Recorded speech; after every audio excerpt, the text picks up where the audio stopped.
नमस्कार मेरे प्यारे मित्रों, इस कहानी में हम जानेंगे कि कर्म बड़ा या भाग्य। हर समय मनुष्य के सामने विभिन्न संभावनाएं होती हैं।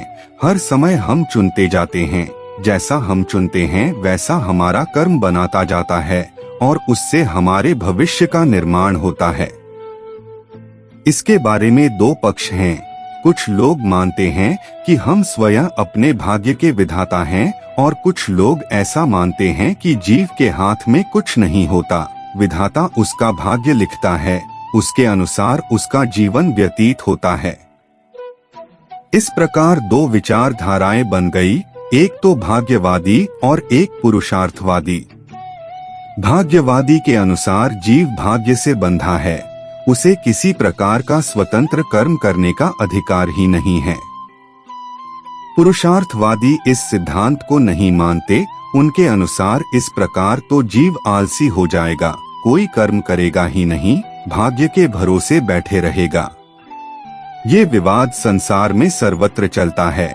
इसमें सत्य क्या है? क्या जीव को भाग्य के भरोसे रहना है या स्वतंत्र कर्म करना चाहिए?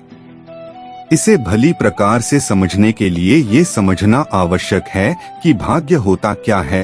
भाग्य मतलब जीव द्वारा पूर्व जन्म में किए गए कर्म ही होते हैं, जो वर्तमान जन्म में भाग्य कहलाता है।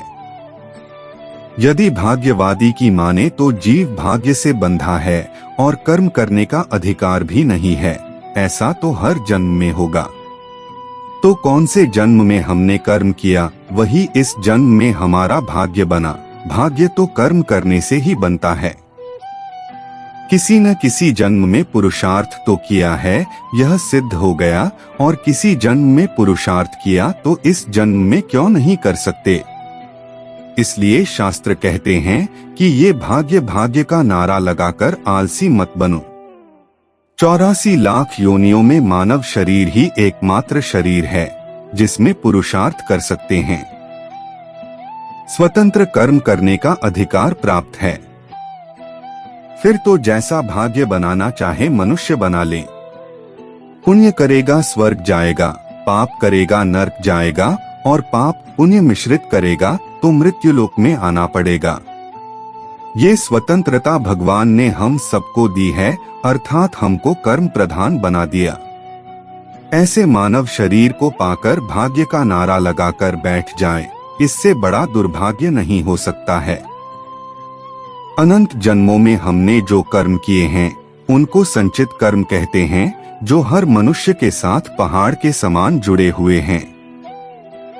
भगवान जब हमको संसार में भेजते हैं तब इन संचित कर्म में से एक भाग इस जन्म में जोड़ देते हैं। जो जीव को इस जन्म में भोगना पड़ता है वह प्रारब्ध कहलाता है, जो जीव को जन्म पर मिल जाता है। प्रारब्ध निश्चित होता है, जिसको बदल नहीं सकते हैं। वर्तमान में सदा कर्म करने की स्वतंत्रता रहती है, जिसे क्रियमान कर्म कहते हैं। इसका अर्थ यह हुआ कि अपनी स्वेच्छा से किया कर्म क्रियमान कर्म कहलाता है। भाग्य तो निर्धारित था, साथ में क्रियमान कर्म जुड़ता जाता है। उदाहरण से समझें, जैसे किसी के भाग्य में लिखा था कि उसकी लॉटरी खुलेगी और वह करोड़पति बन जाएगा, और वह बना भी। लेकिन उसके बाद वह व्यक्ति चाहे तो 1 करोड़ रुपए का सदुपयोग करके 10 करोड़ बना ले, या भगवत क्षेत्र में दान करें, या बुरी संगत में पड़कर गवा दे। यह उसका क्रियमान कर्म कहलाएगा, जिसको करने में वह स्वतंत्र है। इस प्रकार 3 प्रकार के कर्म हो गए। नंबर 1 संचित कर्म, नंबर 2 प्रारब्ध, और नंबर 3 क्रियमान कर्म। क्रियमान कर्म सबसे अधिक महत्वपूर्ण है। हमारे शास्त्र कहते हैं कि क्रियमान को सुधारो, प्रारब्ध की चिंता मत करो, वो तो आता जाता रहेगा। जैसे साइकिल चलाते वक्त सामने पहाड़ी आ जाए तो अधिक परिश्रम कर साइकिल चलाना होगा, किंतु चढ़ाई सदा नहीं रहती, चढ़ाई के बाद उतराई आ जाती है। उतराई भी सदा नहीं रहती, फिर समतल आ जाता है। उसी प्रकार जीवन में कभी कठिन प्रारब्ध आ जाता है, तब जीवन कठिन हो जाता है, तब मनुष्य को वहां रुकना नहीं है वरन और अधिक परिश्रम करना है। चढ़ाई के बाद उतराई आना ही है और जीवन सरल हो जाता है, यानी अब अच्छा भाग्य आ गया। तात्पर्य यह कि भाग्य आता जाता रहेगा, उसकी चिंता नहीं करना है और उसको जानने का प्रयत्न भी नहीं करना है।